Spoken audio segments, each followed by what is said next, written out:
عن جابر رضي الله عنه عن رسول الله صلى الله عليه وسلم أنه قال: غطوا الإناء وأوكوا السقاء وأغلقوا الباب وأطفئوا السراج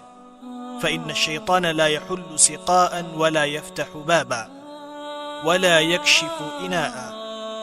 فإن لم يجد أحدكم إلا أن يعرض على إنائه عودا ويذكر اسم الله فليفعل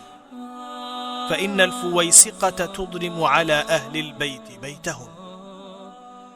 سیدنا جابر رضی اللہ عنہ بیان کرتے ہیں